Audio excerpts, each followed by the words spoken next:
El día de hoy vamos a hablar acerca del diagnóstico social. La mayoría de las actividades que realizamos los seres humanos tienen como punto de partida el conocimiento de las condiciones que nos permitirán a nosotros saber qué tan conveniente es desarrollar nuestros proyectos. Por ejemplo, el agricultor o quien siembra una planta, antes de sembrar, tendrá en cuenta condiciones como el clima, la humedad de la tierra, el color de la tierra, el tiempo del año, la calidad de la semilla, entre otros factores. El ingeniero civil tendrá en cuenta las condiciones del entorno de la tierra para poder desarrollar su proyecto de construcción. Entonces considerará si se encuentra en una pendiente, si el ambiente es pedregoso, si el suelo es firme, si las condiciones de humedad del suelo van a permitir desarrollar un proyecto de construcción. Las personas, cuando vamos a realizar compras importantes como una casa o un carro, realizamos cotizaciones. Vamos a ver una casa, otra, vamos a ver un carro, vamos a ver otro carro, y así sucesivamente hasta estar convencidos de que alguno de ellos es el que debemos comprar. En un ambiente más cercano al nuestro, en la psicología, encontramos la clínica. En esta práctica, los psicólogos hacemos primero un diagnóstico que nos lleve a conocer cuáles son las características, cuáles son los comportamientos, las cogniciones, las emociones, entre otros elementos, de la persona que viene a consulta para posteriormente poder desarrollar un proceso de intervención. En el ámbito de la psicología comunitaria, nosotros tenemos un procedimiento similar. Antes de pensar en una intervención, debemos conocer muy bien las condiciones del contexto. En ese sentido, procedemos a realizar un diagnóstico. El primer paso del diagnóstico es la contextualización, en la cual nosotros nos introducimos en la comprensión de la realidad comunitaria y en el foco de atención o demanda. La comunidad nos va a ir diciendo cuáles son los elementos importantes para ese proceso de intervención. La demanda o situación de interés debe ser contextualizada como un aspecto de la totalidad social de la que forma parte. Nada ocurre de manera aislada. Nosotros debemos comprender que todos los elementos que hacen parte de un sistema se afectan de manera recíproca. Pensemos, por ejemplo, en una situación de convivencia escolar dentro de una institución educativa. Algunos elementos que van a ser interesantes tienen que ver con aspectos sociodemográficos de esa comunidad. Podemos pensar también en algunos elementos del mesosistema, por ejemplo, las políticas y normativas de la institución. Cada colegio suele contar con un manual de convivencia que nos puede dar una idea de cuáles son las situaciones aceptables dentro de ello. De igual forma, tenemos iniciativas ya emprendidas por la comunidad, por ejemplo, las brigadas de resolución de conflictos. Tenemos también actores clave, como suele ser el coordinador de convivencia o docentes que están formados para la mediación en situaciones de conflicto. El conocimiento de algunas condiciones familiares, de las condiciones en las que viven las personas dentro de sus barrios, nos pueden dar alguna idea de cómo se manejan los procesos de convivencia. Ya hablando del exosistema, encontramos que la televisión es una fuente que influye de manera importante en el comportamiento de las personas.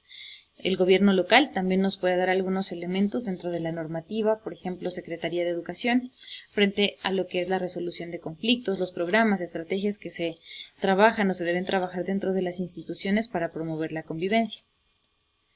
Por su parte, a nivel del macrosistema podemos contemplar algunos elementos de carácter más general, como los culturales, que nos pueden llevar a comprender cómo se dan las situaciones de convivencia dentro de las instituciones educativas, ya que comprenden marcos que nos influyen de manera importante, como son los valores sociales, la política o elementos religiosos que también tienen mucho que ver con nuestro diario vivir.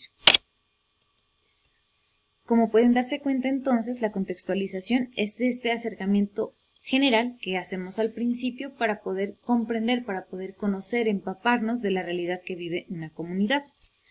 Ya cuando hemos realizado este proceso, también nosotros debemos complementar con elementos de antecedentes.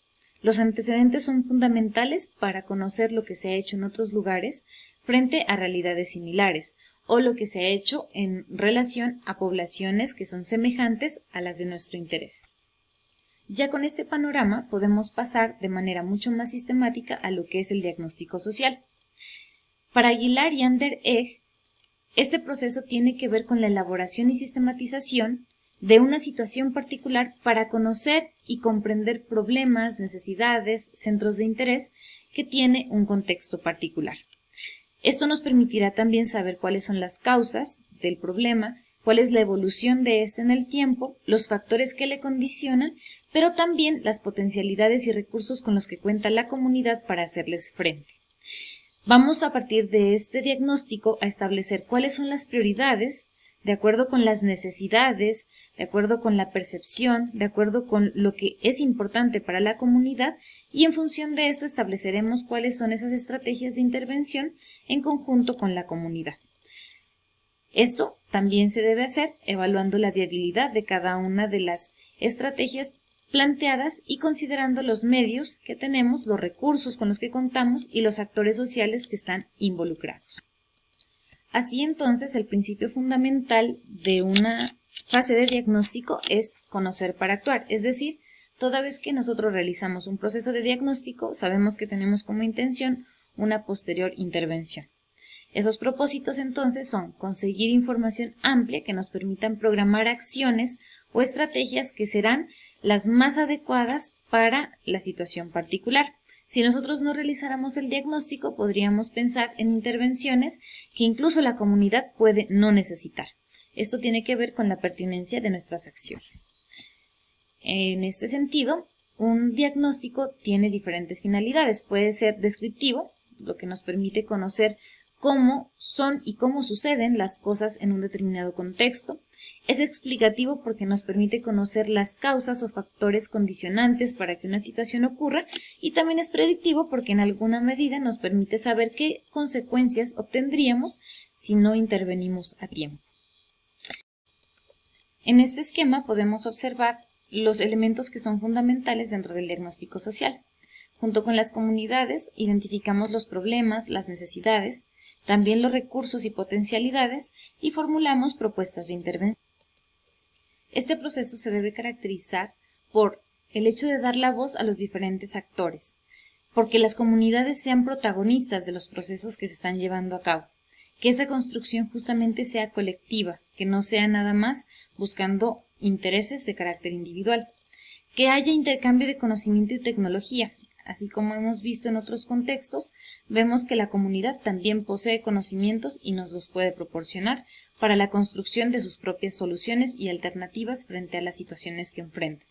Ese contexto debe darnos también los elementos y las herramientas para comprenderlo, es decir, no podemos nosotros pensar un diagnóstico sin considerar las características particulares de las comunidades con las que estamos trabajando, y también debe ser característico el consenso y la articulación de los diferentes actores involucrados, y debemos pensar que este proceso va a generar conciencia y sensibilización frente a la transformación, siempre teniendo en cuenta la autonomía y el saber comunitario. Además, se debe tener en cuenta que esta construcción se hace de manera intersubjetiva y que nos debe llevar al aprendizaje colectivo, el empoderamiento, la reflexión y la autorreflexión para conseguir la transformación deseada. ¿Por qué es importante la participación? Hay tres elementos fundamentales. Nos permite darle legitimidad al proceso, porque las personas se sienten representadas, porque podemos generar procesos de corresponsabilidad donde todos aportan, y también el proceso va a ser mucho más sostenible en el tiempo.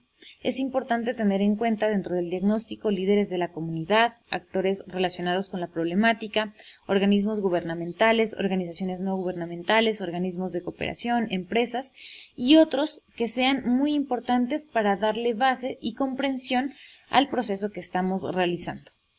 Hay algo muy importante dentro de este tema de los involucrados.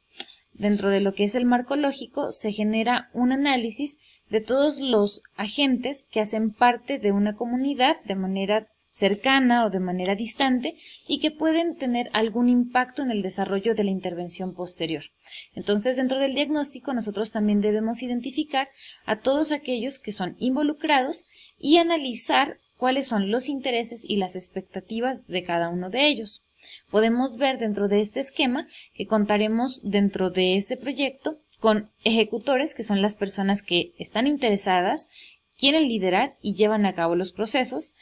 Tenemos también los beneficiarios, que son quienes se nutren de los procesos que se llevan a cabo dentro de la comunidad. Y también tenemos personas que son opositores, personas a las que no les conviene que llevemos a cabo procesos de transformación por algún motivo, por ejemplo económico o político, y también personas indiferentes, personas a las que no les interesa si se realizan o no los cambios porque no se sienten afectadas. A partir de la identificación de las personas que son involucradas o que están involucradas en el proceso que se da dentro de la comunidad, podemos aprovechar y potenciar el apoyo de aquellos que están involucrados, como los que son ejecutores, por ejemplo, los que son beneficiarios. También podemos disminuir la oposición de las personas que tienen algunos intereses que son diferentes o que no están en la misma vía de nuestros intereses, y también conseguir el apoyo de estas personas que hasta el momento han sido indiferentes.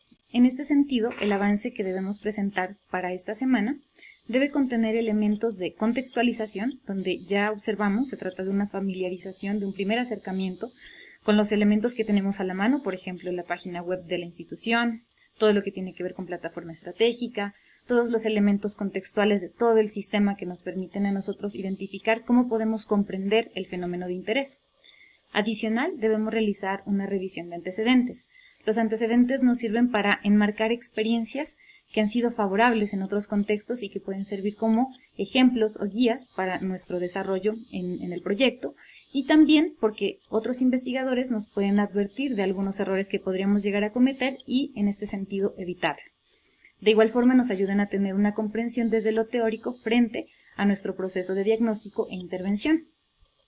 En adelante, después de este tema de contextualización, revisión de antecedentes que le dan una base a nuestra investigación, ya podemos entrar a formalizar un poco más el contacto con la comunidad. Lo primero que tendremos que hacer será el mapeo de los actores, ¿cierto? Y la convocatoria de las personas que pueden estar involucradas en este proceso de diagnóstico. Ya veíamos en la anterior diapositiva que ese mapa de involucrados va a ser de mucha utilidad, ver quiénes son nuestros ejecutores, quiénes son las personas que se oponen o que se pueden oponer porque sus intereses son diferentes, quiénes son las personas que van a beneficiarse de este proceso y también quiénes son las personas que se consideran indiferentes frente a la situación. Una vez identificados los actores que son representativos para la situación, ya podemos comenzar a hacer nuestro diagnóstico.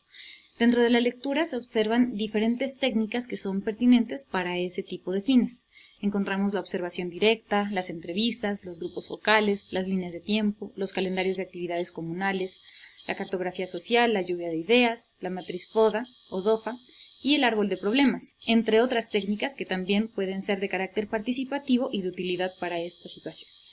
Vamos a encontrar que es muy importante para la elección de estas técnicas ser estratégicos, ver cómo se complementan unas técnicas con otras, el tipo de información que puedo obtener a través de cada una de ellas y cómo yo al final voy a obtener todo el panorama que es de interés para nuestro proceso de diagnóstico y de intervención, teniendo en cuenta criterios que son muy importantes como la triangulación, que yo pueda contrastar fuentes, que yo pueda contrastar técnicas de recolección de información. De igual forma, yo debo captar los intereses y acuerdos de todos los participantes, de todas las personas que están involucradas. ¿Cuál de estas técnicas me permite a mí captar esos intereses y acuerdos? Es lo que me debo preguntar. Y siempre yo debo pensar en estas técnicas de una manera flexible. También debe ser contextual, porque yo no puedo trabajar de la misma forma con un adulto mayor, con un adolescente, con un niño, con personas de niveles educativos diferentes, entre otros. Y siempre conservando el respeto por la opinión, por las creencias, por las actitudes, por las formas de ver la vida de las personas con las cuales vamos a interactuar. Posterior a esto, y también de manera paralela, debemos realizar el análisis de la información que vamos levantando. Analizarla al mismo tiempo que levantamos la información nos permitirá ir de manera reflexiva viendo qué podemos implementar en adelante, qué preguntas no hemos realizado, qué información nos queda incompleta y cómo complementarla en determinado momento a través de una misma técnica o variando incluso estas posibilidades. Naturalmente, después de obtener esta información analizada ya como tal, debemos validarla con la comunidad, preguntarles qué tanto se ven reflejados dentro de esa realidad que nosotros estamos comentando o que nosotros hemos descrito.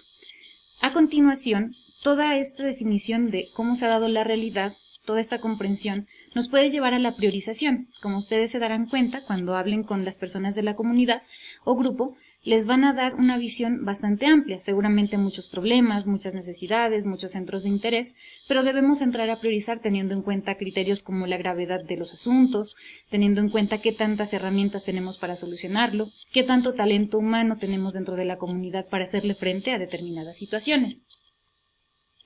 Una vez hemos determinado cuáles son esas prioridades que tiene la comunidad para el momento de la intervención, podemos pasar a formular ese plan de intervención. Aquí es donde ya conocemos la realidad, aquí es cuando ya podemos pensar dónde nos podemos enfocar para esa búsqueda de transformación que requiere esta comunidad y cómo lo vamos a construir.